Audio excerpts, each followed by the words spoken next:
adik-adik itu juga harus tahu ya bahwa bangsa kita ini besar, bangsa kita ini alhamdulillah sekarang itu kaya raya karena kita didukung oleh sektor pangan, pertanian, karena kita punya lahan yang sangat luas sekali dan subur dan hanya punya 2 musim, sehingga kemudian ini menjadi keunggulan kompetitif kita untuk kemudian harus kita kembangkan, bisa bersaing dengan negara-negara yang lain.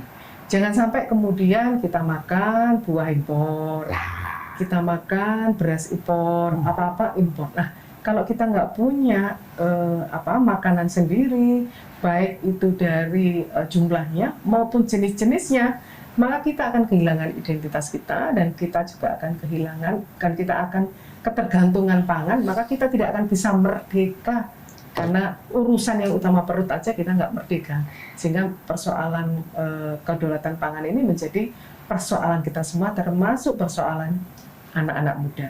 Gen Z harus peduli terhadap itu.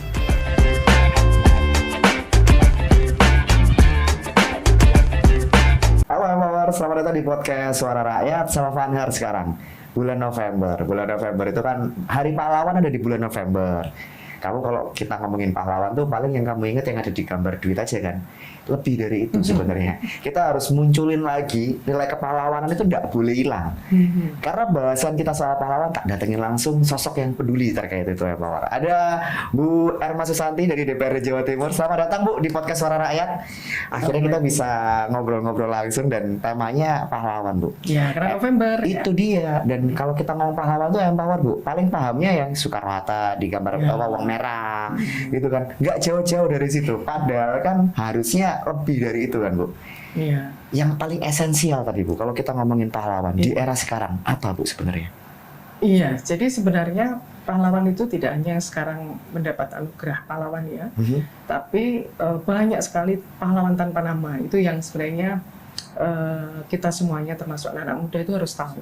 10 November itu kan perang luar biasa, bagaimana terutama anak-anak muda, karena di situ ada Laskar Pemuda, kemudian ada Laskar Rakyat, itu mempertahankan kemerdekaan dengan darah, penghabisan dan sebagainya yang luar biasa, yang itu kemudian banyak yang menjadi korban, puluhan ribu ya, yang itu kemudian kalau kita sebut tanpa nama, sehingga di Taman Makan Pahlawan itu ada yang tanpa nama. Betul. Itu yang kita lupa, artinya bahwa kita semuanya yang sekarang menikmati kemerdekaan ini tentunya harus tahu sejarah, harus betul-betul memahami ya, dan meresapi dan menggunakan bagaimana pengorbanan pahlawan kita dulu itu untuk menjadi jiwa kita ya, semangat kita untuk bagaimana menjadikan bangsa ini menjadi bangsa yang besar.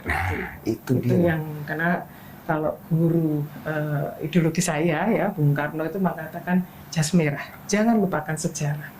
Karena dari sejarah itulah kita tahu bahwa bangsa ini tidak hanya merdeka, tapi kita itu kan dari berbagai suku bangsa ya, di mana itu menyatukan menjadi satu. Indonesia itu satu proses yang panjang sekali, pengorbanan yang tidak hanya satu orang tapi ratusan, puluhan ribu orang ya, dari berbagai latar belakang.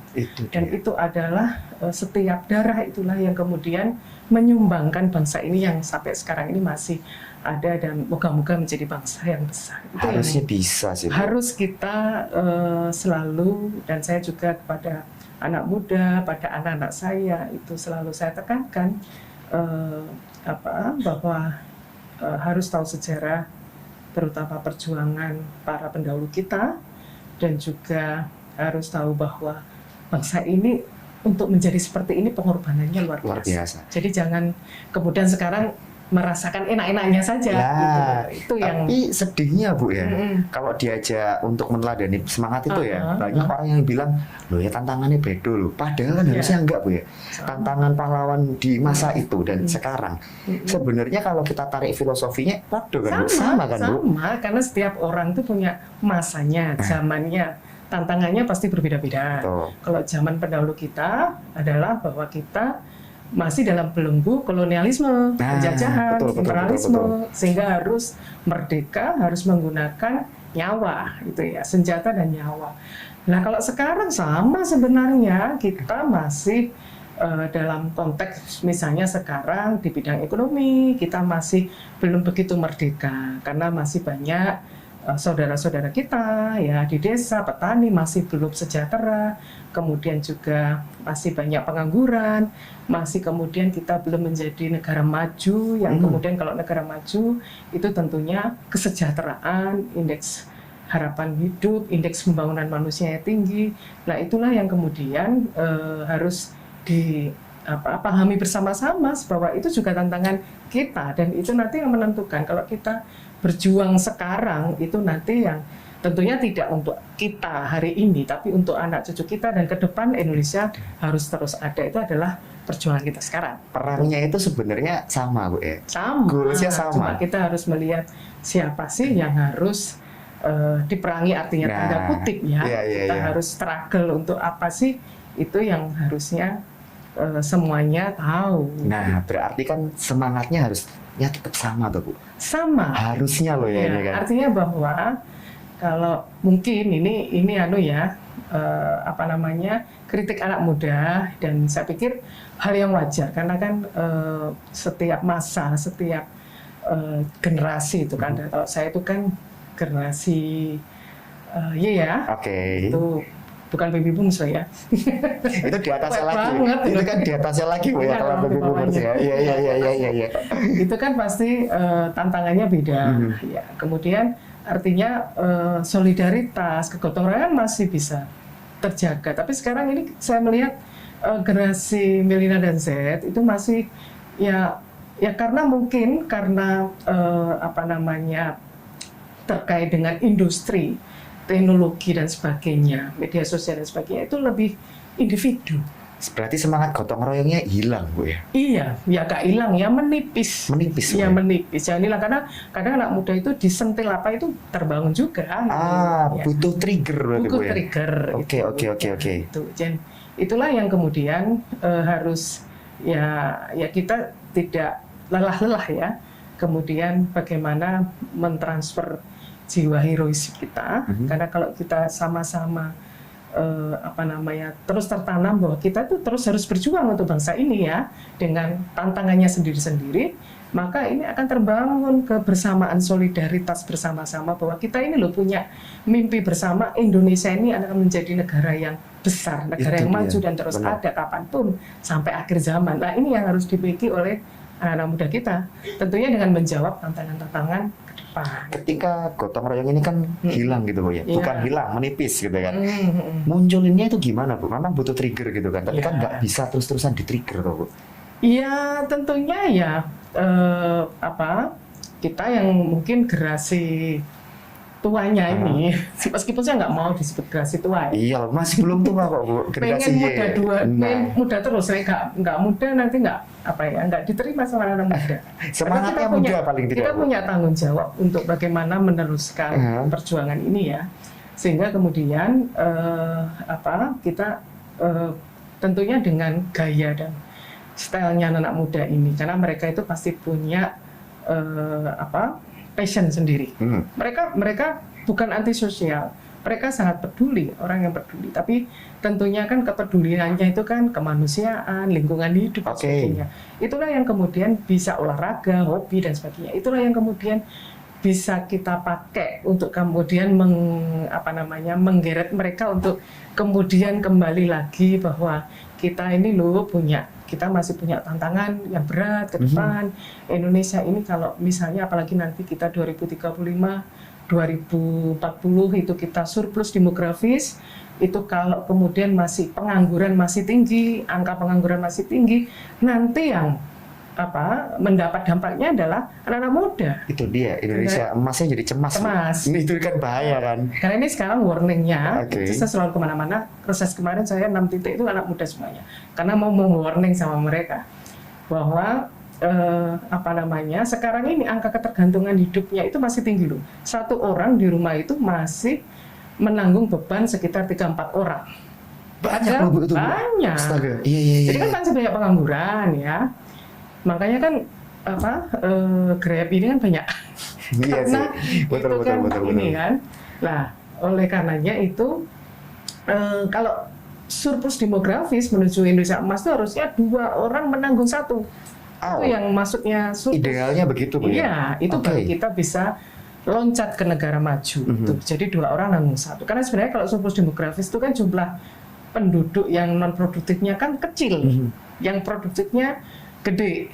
Tapi kalau yang produktifnya itu gede tapi nggak punya skill, kemudian nggak kompetitif, ya, kemudian sakit-sakitan, ya itu akan menjadi generasi yang justru menjadi beban. Makanya disebut cemas, dan nanti kalau itu terjadi justru akan menjadi persoalan besar, persoalan sosial dan sebagainya. Nah, ini akan menuju kebangkrutan suatu bangsa itu. Wow, berarti ini waktunya memunculkan nasionalisme di era baru Bu ya? Era baru untuk menjawab tantangan baru. Nah, anak muda punya tantangan, betul, pengangguran, sehingga harus menciptakan lapangan pekerjaan. Kita harus bersaing dengan negara-negara lain. Saya jadi penasaran sih Bu, kan ini nasionalismenya harus bagusnya baru nih Bu. Ya. Gimana cara munculinnya? Tapi nanti dulu Bu Erwa, kamu jangan kemana-mana ya Mawar, tetap di podcast Suara Rakyat. Ya.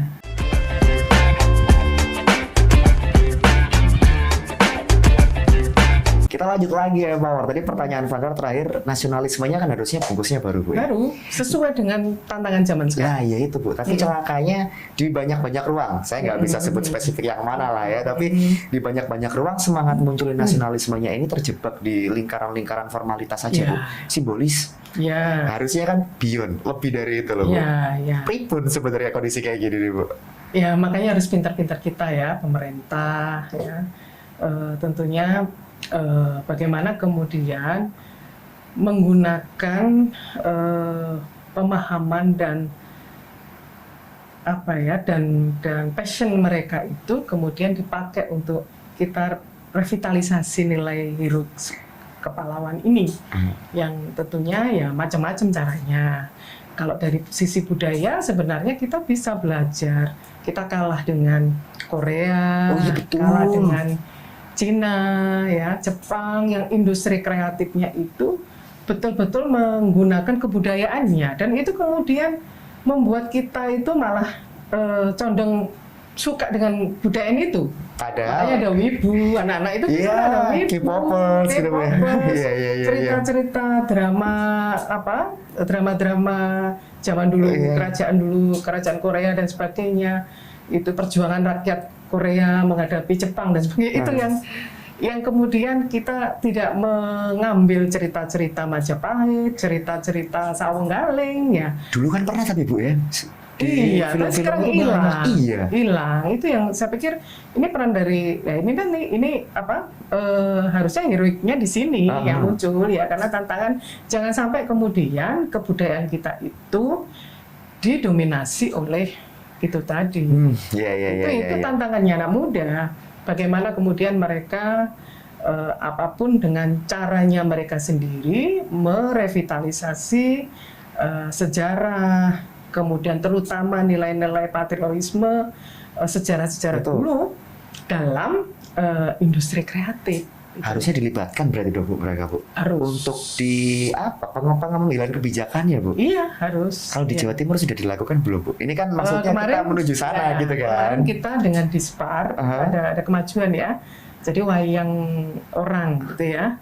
Itu ada gebrakan STKW itu pentas kemarin saya kebetulan melihat itu mereka wayang orang itu kemudian dimodernisasi dengan budaya popnya. Bisa Bu? Bisa, itu yang datang banyak. Yang harusnya kapasitas Cak Nur Hasim itu nggak sampai 2.000, yang datang 4.000 sampai. Untuk masuk itu antrian gratis ya, karena memang kita untuk bagaimana mengedukasi budaya untuk anak muda. Tapi yang datang ribuan, dan itu memang saya lihat pertunjukannya bagus. Dan ternyata bisa anak muda. Bisa loh itu harusnya Bu. Menggunakan atau menghidupkan kembali budayaan kita lokal menjadi budaya pop. Bisa. Wah itu kalau Vander pikir tantangannya tapi luar biasa loh. Ya. Membumikan itu dulu kan. Ya. Itu dia yang dilawan industri besar. Jadi misalnya saya jadi bangga, anak-anak itu kok bangga misalnya mereka main di wayang orang gitu ya. kok jadi bangga, itulah kebanggaan saya juga itu. Nah mereka itu harus mulai itu ya, artinya bangga dengan budaya lokal itu. Makanya hal seperti itu yang kemudian harus diberi ruang mereka untuk banyak eksis, sehingga akhirnya mereka jadi suka, jadi senang, jadi cinta itu terhadap budaya lokal. Ini dan menarik mengembangkan sih, lagi. Iya. Gitu. Kalau ditarik ke sektor real misalnya Bu ya, kita munculkan kayak budaya itu kaitkan dengan kehidupan nyata, nelayan, petani kayak gitu, kan kayaknya jadi lebih seru. Iya, generasi muda ini juga lihat, oh ini ada masalah di sini. Kadang kan kita kan ngasih tahu mereka ada masalah itu nggak bisa langsung tuh Bu. Bisa langsung. Iya kan, mereka kalau dikasih tahu petani kurang pupuk gitu, oke terus. Apa? Itu bukan anuku. Itu dia. Persoalanku. Ya, oke terus kan ada yang lain yang ngerjain. Nah ini kan bisa supaya kepahlawanannya itu bisa kerasa di berbagai sektor. Mungkin nggak tapi itu dilakukan Bu Erma? Sangat, dan itu harus, karena memang ke depan itu sektor yang kemudian menjadi perebutan persaingan itu adalah sektor pangan. Iya sih Bu. Karena ya mungkin sekarang perangnya rebutan tambang, rebutan minyak, itu sudah agak berkurang karena sudah sekarang misalnya energi terbarukan sudah ada. Betul. Nah sekarang pangan yang kemudian apalagi dengan iklim yang tidak tentu, karena ini kan dunia kan apalagi dengan situasi sekarang itu semakin mengkhawatirkan, maka itu akan dukungnya rendah, sektor pangannya itu juga rentan. Nah ketika negara itu tidak berhasil di sektor pangan, tidak bisa menghidupi rakyatnya, maka dia terancam secara ketahanannya ya. Itu. Nah itulah yang harus dipahami oleh anak-anak muda, sehingga kita yang kebetulan diberikan oleh Tuhan Yang Maha Kuasa ini tanah yang subur, luas, yang musimnya cuma 2, ini jangan sampai kemudian petaninya habis, karena sekarang datanya jumlah petani itu berkurang banyak. Iya sih, karena nggak ada regenerasi. Anaknya petani lebih milih kerja di startup Bu. Ya. Terus sawah bapaknya dijual, tanah sawahnya dijual. Petani Cina juga nggak mau kemudian mewariskan pekerjaan petani pada anaknya karena dianggap ya memang nilai tukarnya masih rendah. Itu yang menjadi pesan kita ya. Saya selalu teriak bahwa kita swasembada pangan berhasil, tapi nilai tukar petani naik atau enggak? Enggak. Banyak yang sambat gitu. Meningkat atau enggak? Ya kalau produksi kita tinggi, kita sudah swasembada, harusnya petani itu makmur, sejahtera, sehingga kemudian tidak sampai jumlah petani itu berkurang. Ini jumlah petani berkurang, kita bingung nanti kalau misalnya kita lahannya banyak, kita sudah intensif kemana-mana, tapi kemudian yang pelaku petaninya itu tidak ada. Berat kalau kayak gitu. Berat. Makanya kemudian mengajak anak-anak muda menjadi petani milenial itu menjadi satu tantangan. Kalau sudah muncul ya, tapi masih belum banyak. Itu ya, dia Bu. Itu yang memang kalau petani milenial memang ya itu tadi, kalau anak-anak muda cuannya berapa sih gitu kan. Itu dia. Makanya memang ya harus banyak-banyak kita memberikan pelatihan dan pengembangan teknologi pertanian yang mumpuni, sehingga kemudian nilai tukarnya itu jadi meningkat, sehingga anak-anak muda mau berkiprah di pertanian. Jadi memang mungkin sektor pangan akan jadi sektor pahlawan baru Bu. Iya kan. Kalau zaman perang dulu tentara. Iya. Makin geser ke sini revolusi industri engineer ya. Ini nanti petani loh Bu. Iya, karena kita FAO itu ya, kalau dunia semakin rusak, maka kita 2045 itu ada krisis pangan. 2045 itu ada krisis pangan. Kalau jumlah penduduk semakin meningkat ya. Iya. Cina nggak ininya terus naik misalnya. Betul. Itu Indonesia juga terus naik jumlah penduduk dan jumlah, karena kita itu angka harapan hidupnya itu meningkat, maka jumlah orang dengan usianya tambah panjang. Kalau jumlah penduduknya kan tambah banyak. Iya. Kalau dulu kan umur 60 itu sudah paling 65 itu sudah surplus 5 tahun lah. Tapi sekarang udah 80 itu biasa, 60 itu masih produktif. Itu yang terjadi karena kualitas hidupnya meningkat gitu ya. Tapi berarti kan mereka semua perutnya butuh makan. Di sisi lain kan ini problem gitu. Kemudian Pak Presiden memang betul, kita harus pangan ini harus, ketahanan pangan dan kedaulatan pangan harus menjadi nomor satu. Betul. Tapi kemudian juga harus diikuti dengan kesejahteraan dan pelaku dan anak-anak muda itu yang tentunya sekarang ribut cemas dengan angka pengangguran tinggi karena tidak ada pekerjaan, itu kemudian bisa ini malah menjadi peluang harusnya. Sehingga kemudian bisa menyerap tenaga kerja banyak. Gitu. Tapi kan kalau mau membentuk pahlawan-pahlawan di sektor pangan itu Bu ya, tantangannya adalah membuat kebijakannya. Ya, harus iya, termasuk panjenengan gitu kan, harus tetap punya idealisme loh Bu. Oh iya, harus. Itu loh Bu yang kadang berat Bu. Pripun tuh Bu? Iya, makanya kami kebetulan kan Komisi B ngurusi pertanian ya. Itu memang selalu kita mengingatkan dan juga kita melakukan edukasi di anak-anak muda bahwa ini persoalan anak muda yang belum terlibat banyak di pertanian ini harus menjadi prioritas, sehingga kemudian pelatihan untuk petani muda, kemudian juga support apakah itu bantuan permodalan maupun bantuan alat-alat ya, yang itu kemudian mereka bisa memulai dan termasuk kemudian mereka bisa mencari pasar baru, itu yang penting. PR-nya ternyata lumayan kompleks nih Bu kompleks, ya, untuk sampai di titik itu, karena apalagi sekarang yang bikin loh ya, karena saya tahu lebih ininya karena di bawah ya Ini MBG ini sebenarnya memberi peluang bagi kita untuk bagaimana kemudian berusaha di pangan. Karena misalnya sekarang ini kan baru 30% ya MBG yang beroperasi. Itu pun kemarin sudah inflasi pada telur, karena sudah ngeri Bu. Dapil saya itu penghasil telur ya. Dan masih kurang Bu ya. Telurnya di Blitar, saya kan Blitar telur gading. Blitar itu kan nomor 1 telur untuk di Indonesia, terutama ke Jakarta. Nah itu ketika telur di Blitar itu naik, berarti inflasi, berarti yang lain lebih naik lagi itu kan, berarti karena MBG menyerap banyak, belum nanti sayur, belum nanti ikan. Nah ini yang menurut saya anak muda harus tahu ini dan mengambil peluang itu. Regulator tapi juga Bu Titip Bu, ini kan supaya kebijakannya supportnya oke nih, karena kan mereka adalah pahlawan-pahlawan baru Bu di masa depan. Ya belum sekarang sih. Untuk itu ya harus di backup dulu. Nah itu dia, Farah penasaran Bu, tapi nanti dulu ya Pak Warren. Banyak, aku masih penasaran banyak karena si pahlawan itu luas loh. Tadi kita bahas dari era perang sampai ke sini pangan. Makanya kamu jangan kemana-mana, tetap di podcast Suara Rakyat.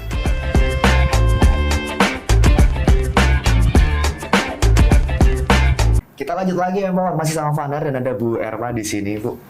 Tadi kan terakhir kan untuk memunculkan heroisme di anak-anak muda lewat pangan Bu ya. Kebijakannya berarti nggak boleh kebijakan yang cuman foto-foto seremonial Bu. Tapi sadly banyak loh Bu yang masih terjebak di situ. Iya kan? Sedihnya itu. Tapi kalau anak muda suka itu loh, eksis itu yang pertama. Sih. Nah, tapi kan jangan sampai kita terjebak di situ Bu. Iya, akhirnya bukan kebijakan populis lagi, tapi kebijakan seremonial, eksis Bu ya. Nah, itu gimana loh itu Bu Bang? Iya, tentunya kalau kami itu kan perannya di legislasi, kemudian pengawasan dan budgeting. Jadi memastikan di 3 hal itu anak muda terutama di sektor pertanian itu benar-benar menjadi subjek. Jadi kalau diregulasi tentunya kebijakan-kebijakan untuk mendukung petani milenial itu harus ada. Kemudian di budget penganggaran harus ada program untuk mendukung itu, karena kalau nggak ada program nggak ada triggernya memulai, karena di situ karena ini hal baru. Pertama untuk edukasi ya, penyadaran, kemudian adalah tentunya harus didukung juga dengan permodalan, peralatan yang kemudian mereka bisa punya ada mau di sektor itu ya. Dan tentunya kalau anak muda itu yang saya tahu itu ya, kalau kemudian mereka itu etosnya tinggi juga. Sebenarnya iya. Etosnya tinggi ketika mereka melihat ada hal baru, inovasi ya. Sehingga memang kita selalu menekankan memberikan motivasi bahwa inovasi itu ada mereka, bukan pada kita. Harus dorong ke situ Bu ya. Iya, jadi misalnya platform pertanian ya, sekarang kan semuanya sudah harus berbasis pada teknologi. Betul. Kita nggak bisa kalau petani yang sekarang existingnya ini disuruh kemudian mupuknya pakai apa? Pakai mesin gitu ya? Nggak pakai Drone. drone. Oh, bisa Bu ya? Oh, sudah banyak alat-alat Wow. itu. Terus kemudian pengairannya itu sudah pakai AI gitu. sudah. Oh iya, saya pernah lihat Ya, kalau yang itu, benar. Itu yang bisa melakukan anak muda, Ya. menciptakan teknologi itu dan menggunakan itu untuk mendukung pertanian kita, sehingga kemudian persoalan-persoalan petani itu kan adalah persoalan pertama adalah tidak hanya pada lahannya, Ya. lahannya sekarang semakin menyempit. Kemudian yang kedua, kalau di on farm-nya ya, di produksinya, itu yang kedua adalah tenaga kerja itu mahal. Oh iya Bu. Tenaga kerja mahal sehingga dibutuhkan teknologi alat-alat pertanian sederhana yang menggantikan tenaga kerja.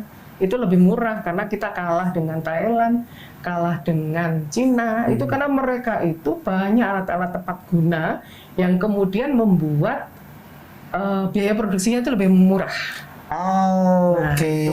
Iya, ini problem baru Termasuk berarti ya. teknologi tadi, cara nyiram, kemudian melihat keasaman, karena itu kan untuk menjadi lebih varietasnya itu bagus, itu tentunya adalah tentunya adalah kita berarti harus menggunakan teknologi itu untuk kemudian menghasilkan pangan yang bagus. Jawa Timur bisa nggak Bu tapi ke arah sana Bu kalau panjenengan lihat? Harus karena kita itu lumbung pangan loh. Lah ya itu makanya saya mikirnya ini nanti kalau nggak dibawa ke sana, Jatim kan sekarang masih jadi lumbung pangan. Gimana ke depan? Tantangannya tapi di mana kalau panjenengan lihat Bu? Iya, ya pertama itu tadi pelakunya, petaninya berkurang. Itu menjadi tantangan. Yang kedua adalah teknologi. Teknologi ya, jelas. Jadi teknologi mau nggak mau harus dilakukan, dan itu kalau kita ketinggalan, ya biaya produksinya tinggi ya, sehingga akhirnya kan nilai tukarnya lebih rendah itu di produksinya. Yang ketiga adalah tata niaga, memastikan bahwa hasil karena kita lumbung pangan jangan sampai kemudian kalah dengan produk impor. Kemudian tata niaganya tidak dikuasai oleh orang-orang tertentu sehingga nanti yang nilai tambahnya lebih banyak di sana, rente ekonominya, sementara petaninya teriak-teriak. Ya itu yang harus diperbaiki juga dan diawasi itu. Banyak nggak anak muda yang terlibat Bu? Tapi kalau di sektor kecil, itu masih sedikit. lah. Saya di dapil saya sih harus dorong. Lah itu. Kemudian tapi kalau ketika mereka itu saya punya dampingan itu yang mereka budidaya alpukat ya itu sudah sekarang besar sekali, dan kemudian dia merambah pada buah yang lain dan sekarang menjadi supplier MPG. Dia hampir banyak MPG untuk buahnya, untuk buah di Blitar di sekitarnya itu. Karena setiap hari itu kan membutuhkan jeruk berapa kilo, membutuhkan melon berapa kilo. Itu kan sudah, kalau mau bergelut di situ sudah cuannya itu lumayan itu. Berarti apa cuman cuan toh Bu yang bisa kita jadikan teladan buat Gen Z ini supaya ini loh ada heroisme di sisi ini gitu. Ya, kan? Tapi yang kedua tentunya ya kesadaran bahwa kita ini punya tantangan loh. Ini nanti juga masa depan kalian, masa depan mereka yang nantinya akan mengambil peran di depan, karena kita pasti akan akan mati ya, akan diteruskan, dan itu kalau nggak dipikirkan sekarang akan kehilangan waktu dan akhirnya kita akan kalah dengan bangsa-bangsa lain yang lebih cepat. Iya sih. Ditarik. Jadi mengkonsolidasikan anak-anak muda ini hal yang tentunya tantangan. Challenging banget loh Bu. Iya, tapi harus kita lakukan. Kalau ditarik mundur ke peran keluarga, ibu misalnya, peran ibu. Kok kayaknya kalau ke Gen Z masih kena loh Bu. Dimasuki lewat orang tua. Nah ini kan perlu riset Bu ya. Apa ya masih dengerin? Mereka grupnya aja ya didengarkan. Lah ya itu. Saya punya anak gitu. Mungkin ya kalau ada dua referensi ya paling saya 25%, 75% ya peernya. Aduh, lah ya ini kan berarti kan ada. Sehingga kita harus paham apa yang kemudian menjadi passion mereka, apa yang menjadi bahwa hal penting buat mereka. Ya ini harus kita pelajari juga. Termasuk misalnya saya pengalaman, saya harus tahu sekarang anak saya itu passionnya apa. Nah itu baru kemudian bisa ngajak omong, dan ngomongnya bisa dua arah. Dan bisa didengar juga sama mereka. Itu dia kan. Kualitas didengarnya naik. Kalau kita sama sekali nggak tahu mereka ya dianggap angin lalu itu. Masuk kanan keluar kiri Bu ya. Lewat bus gitu kan. Itu makanya peran orang tua juga penting gitu. Tantangannya berarti adalah memahami passion mereka dan menyadarkan kembali bahwa ini loh identitas bangsa. Iya. Bangsa kita adalah bangsa yang lumbung pangan dan ini nggak boleh hilang gitu kan Bu. Boleh hilang. Nah, itu berarti bisa nggak Bu? Cara ngajaknya yang paling ampuh gimana Bu? Iya, maksudnya, pertama paling instan dan paling apa namanya itu adalah dengan sosial media ya. Pasti Jadi itu ya. edukasinya melalui itu, karena itulah yang dunia setiap hari mereka itu. Dan yang kedua baru artinya mereka harus mengalaminya, karena anak muda itu kan kalau kita lihat dari psikologis dari umurnya itu ya, seperti Gen Z itu, mereka itu tidak akan merasain kalau mereka tidak mengalaminya. Itu Berarti butuh sosok yang bisa jadi jembatan, Bu ya. jembatan dan contoh itu ya, contoh. Oke. Model. Kalau sekarang kan KOL. KOL, Bu ya.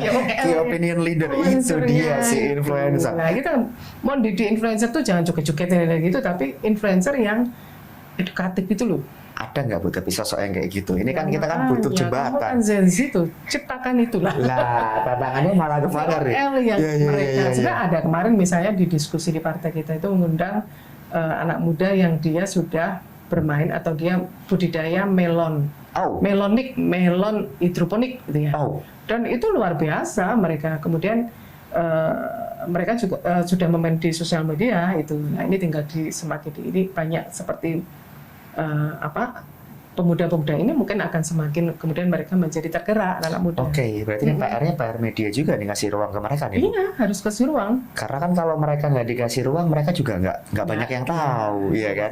Mereka punya crowd terbatas. Akhirnya ini perlu kita bantu nih, Bu. Iya. Pemerintah mau juga kasih ruang nggak, Bu? Jangan-jangan harus dong. Jangan-jangan pemerintahnya nggak mau, terus kan jadi susah gitu kan, Bu? Kalau pemerintah sudah nggak memikirkan anak muda, pemuda itu nanti 2 tahun ke depan sudah 30% loh ya.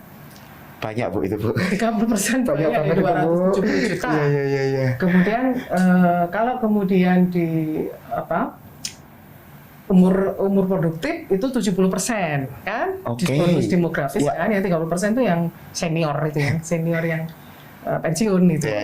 Jadi kalau tidak memperhatikan itu, maka tidak bisa masa depannya bangsa ini ya tergadekan itu. Tidak memperhatikan itu. PR-nya luar biasa. Terakhir kalau gitu, Bu Erma, ini biar Gen Z nih ya, millennials empower nih, mereka akhirnya sadar, Bu, bahwa ya ayolah, pahlawan itu juga bisa kita munculkan dari diri kita. Tandur-tandur itu juga salah satu bentuk kepahlawanan. Misalnya, tandur itu juga asik. Nah, itu dia. Mau nggak, Bu? Apa nih supaya tetap membangun bangsa itu bisa dari mana-mana gitu, Bu? Mau nggak, Bu? Iya, jadi adik-adik itu juga harus tahu ya bahwa bangsa kita ini besar, bangsa kita ini alhamdulillah sekarang itu kaya raya karena kita didukung oleh sektor pangan, pertanian, karena kita punya lahan yang sangat luas sekali dan subur dan hanya punya 2 musim, sehingga kemudian ini menjadi keunggulan kompetitif kita untuk kemudian harus kita kembangkan, bisa bersaing dengan negara-negara yang lain. Jangan sampai kemudian kita makan buah impor, kita makan beras impor, apa-apa impor. Nah, kalau kita nggak punya makanan sendiri, baik itu dari jumlahnya maupun jenis-jenisnya, maka kita akan kehilangan identitas kita dan kita juga akan ketergantungan pangan, maka kita tidak akan bisa merdeka. Karena urusan yang utama perut aja kita nggak merdeka, sehingga persoalan kedaulatan pangan ini menjadi persoalan kita semua, termasuk persoalan anak-anak muda. Gen Z harus peduli terhadap itu. Jangan sampai kita terjajah lagi, Bu ya. Terjajah lagi. Itu dia. Makanya harus jadi pahlawan-pahlawan dari anak-anak muda untuk bagaimana kemudian di sektor pangan itu bisa betul-betul berdaulat. Nah, itu dia, kita sudah punya pahlawan kemerdekaan. Ya. Sekarang waktunya kita punya pahlawan pangan, Bu ya. Pahlawan pangan. Itu dia. Makanya wajib kamu share kemana-mana bahwa episode ini biar makin banyak yang tahu. Siapa tahu nanti pas kamu share, nah itu pahlawan barunya muncul dari situ. Ya. Dan harus kita kalau ada misalnya dimanapun harus kita blow up-kan di media sehingga banyak orang tahu, sehingga kemudian bisa menjadi inspirasi yang lain. Karena kalau nggak kemana-mana jadinya ya nggak akan banyak yang tahu, Bu. Harus dikasih ruang. Ya makanya setiap ada konten yang bagus, edukatif, di-like. Jangan Ya. cuma nge-like-in konten-konten yang joget-joget gitu Bu ya. Jangan. Itu Gitu dia, ya. banyak kok di sosmed itu konten bagus itu banyak. Banyak. Betul. Salah satunya ya ini podcast Suara Rakyat ini. Makanya jangan lupa di-like juga ya Power ya. Kalau belum subscribe ya subscribe. Karena akan ada banyak lagi insight-insight yang bagus buat kamu yang bisa bikin kamu lebih sadar bahwa oh ternyata seperti ini kondisi dunia. Iya. Oh kondisi dunia harus kita benahi bersama gitu kan. Terima kasih banyak Bu Herma. Sama. Insight-nya luar biasa bahwa pahlawan itu bukan cuma perang konvensional. Enggak. Sekarang itu perangnya sudah geser kemana-mana. Founder pamit, Bu Herma juga pamit. And Power anyway, terima kasih. Jangan lupa like, subscribe, sama share lo ya. Have a good day anyway. Bye-bye. Ini ya.